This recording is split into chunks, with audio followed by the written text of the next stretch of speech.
Whenever you think of the Google Pixel, what's the first thing you think of? Software. You don't think about hardware typically. You don't think about amazing performance, definitely not. You don't think about how the video cameras are the best things on the market. You probably do about the photos, but yeah, whenever I think about a Google Pixel phone, I think software first and foremost. And that's where Google has mastered this device. That is where Google has placed this particular phone in the market. It's a phone that is software first. It's a phone that is literally having a processor built to be different from everybody else so that their AI can be better than everybody else's. So Google, I feel like they have found their stride. They have found like what they need to do in order for them to be successful in their own eyes. Now, I do wish, like, I love this design. I love this software. Like, Material 3 and Android 16 is unbelievably amazing. But is it enough? It does things that it seeks out to do. It does those things very well. It has amazing haptics. It has software that is unmatched. And it has AI built into the phone that is unmatched. And I really want to know, like, Google themselves, do they think that this is the best phone out right now? I don't know. But I do want to talk about my experience. I've used this for the last couple of months. I've used it next to the brand new iPhones. I've used it next to my Galaxy S25 Ultra. I've used it next to other devices like the OnePlus 13. And the question is, how do I feel about this phone after using it for that long? And I just want to say, every time I pick up this phone, yes, like I said, software is the first thing I think about, but man, the Google Pixel's design, it's arguably the most beautiful phone out there right now. It is strikingly good. Like, I really like this smaller 6.3 inch size. I don't even feel like I'm missing out on that much by not going with the Pro XL version. This size is amazing. It feels so good in the hands. I personally like the glossy sides. It really makes this phone look really good. It is just so beautiful in my opinion. And this moonstone color, when I first got it, I was not a fan at all. Whatever lighting I had in my room at the time, it just didn't look good to me. It looked lavendery. But whenever you see this color in person, you see it in different lightings, it's almost impossible not to fall in love with. Like, I can't even think of a adjustment I would recommend Google make. Maybe physically speaking, give me a little bit of a thinner design, but I mean, that's stupid nitpicky. It has this beautiful floaty camera island. It just looks so good. People say things like, hey, this looks like an iPhone, etc. No, it's its own thing, man. Of course, phones look like phones, but yeah, Google has really nailed this design. And then whenever you look at that display, my goodness, I remember the days when Google phones had terrible displays. They weren't very bright. They weren't as beautiful looking in terms of like the colors and the sharpness as Samsung's phones, and Google has come a long way with their displays. This is arguably the best display on the market. It's stupid bright. The color reproduction looks really good. The colors themselves look poppy, looks awesome. I mean, this phone's screen is awesome. I use this all day next to, like I said, my other devices, and I prefer the way this looks in a lot of scenarios. I do wish Google, like they must, especially for the price, they have to bring an anti-reflective display. Apple did it. Apple's anti-reflective display, it's not much, but it is something. I can tell a big difference. Especially, I mean, don't even get me started with the Galaxy S25 Ultra. So yes, Google, you have to bring it. And whenever you bring it, just please bring it to all of your phones. Don't pull a Samsung and only bring it to your Ultra.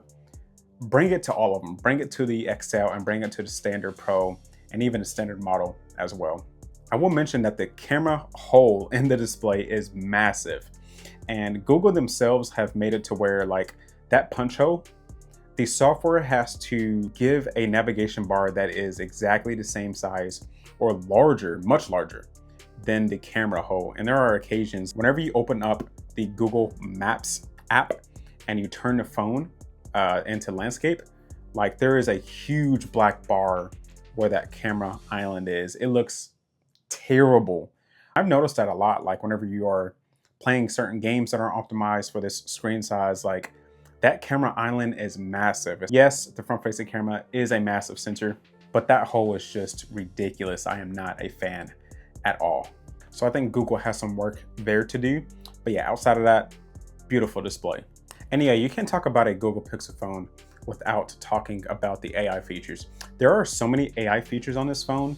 It is ridiculous. Like how we have ProRes Zoom that gives you an AI enhanced 100x photo. You have the video boost feature, which I believe they say allows you to shoot up to 8K. That's awesome. You have Gemini Live, you have call screening, you have the new Magic Q feature, which I haven't really used much yet myself, but that is something that you can play around with. You have the other call features like Hold For Me, live translation. I mean, there is so much you can do with a Google Pixel phone in terms of the AI features. I think it's awesome that you can do all of those things, but a lot of that you can do on other phones. I can use Gemini on my iPhone, or I can use the Google Photos app and use their Magic Eraser tool on other devices. So when they say they have like the AI chip specifically made for AI features, I'm sure it does work with some things. I just don't know exactly what that chip is doing that is better than what other phones are able to do with the Google apps, if that makes sense. If you know, let me know down in the comments, like what advantage do I have by having a 16 gig of RAM Google device that has their special processor in terms of AI features. And then, like I mentioned earlier, Android 16 and Material 3 is fantastic. I love this iteration of Android. It is easily the most beautiful, the most fluid, and the best operating system an Android phone has ever had.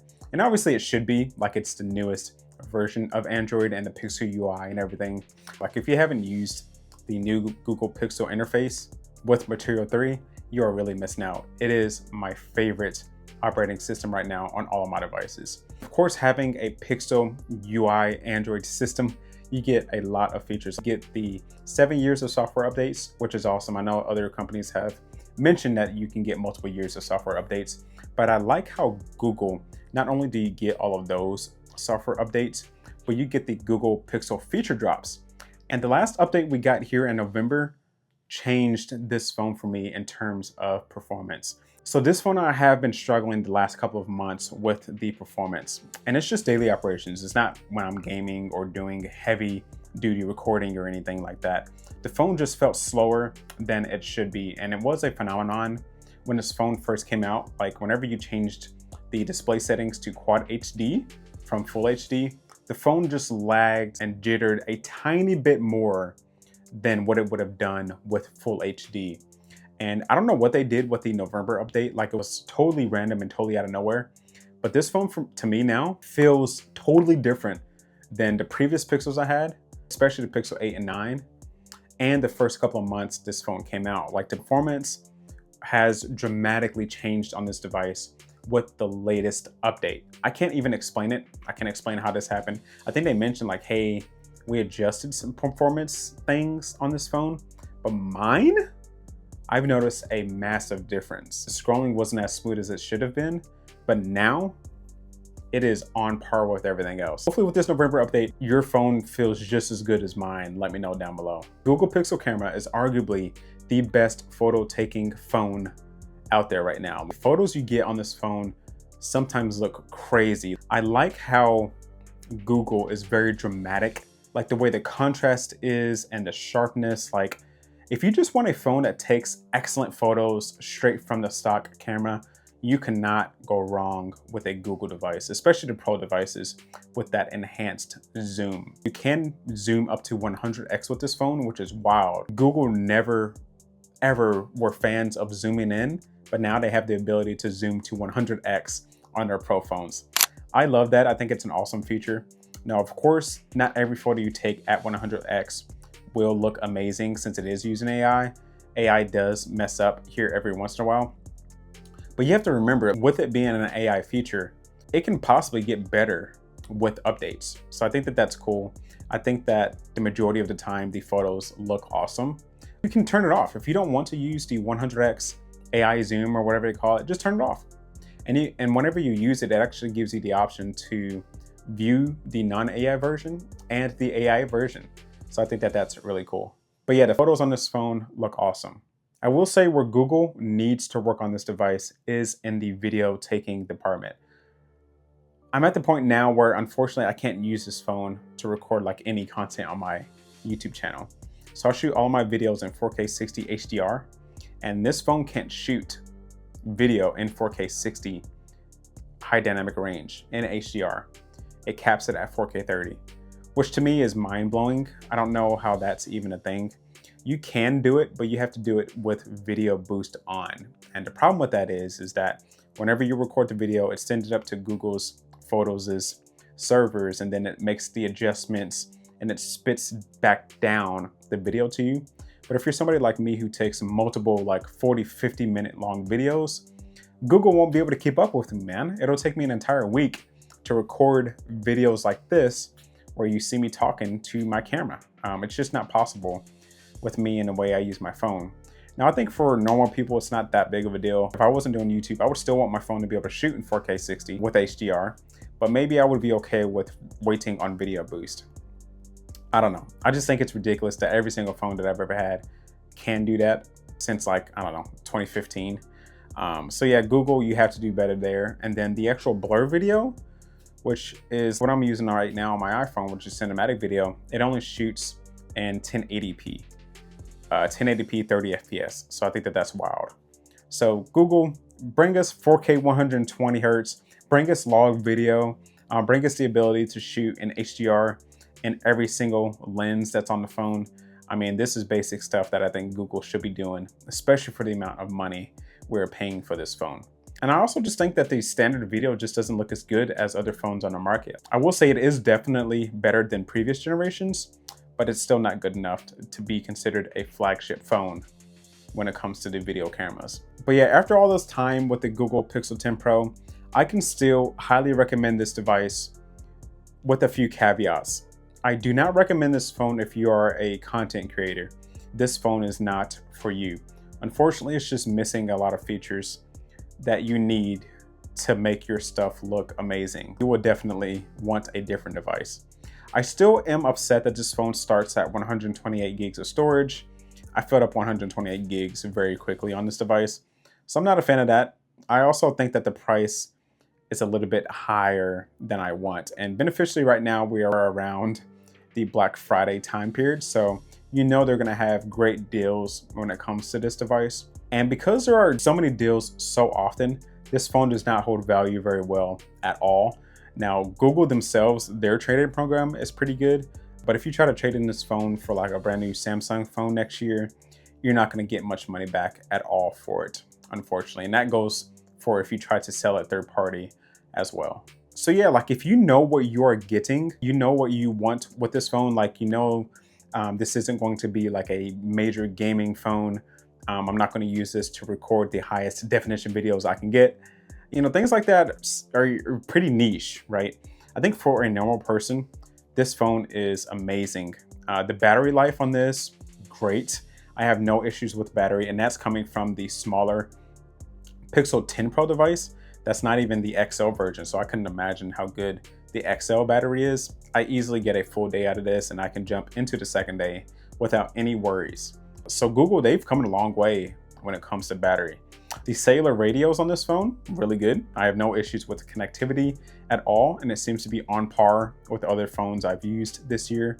So that's another area where Google has really enhanced this device.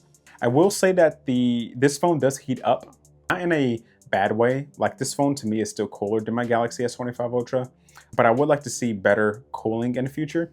It's still the best Pixel ever in terms of cooling. You can tell that this phone does get warm, but beneficially not in a alarming way. And I really enjoy the speakers on this phone too. Now, it's not going to give you that stupid loud and bassy sound and feel like you get with a larger phone, but comparing it to other phones in this size, they've done a really good job with their speakers on this device. Yeah, man, this phone is really good. I really enjoy it, especially with this latest update that fixed my performance issues. Let me know down below what you all think of this Google Pixel 10 Pro. Let me know which model you went with as well. And if you watched this entire video, leave a comment down below with an alien emoji just so I know who the real ones are, the ones who watched this entire video. But yeah, I appreciate all of you all for watching, and But I've I will known you see you too all long, in the it next one. hurts to watch your blue eyes fade to gray as you fade away.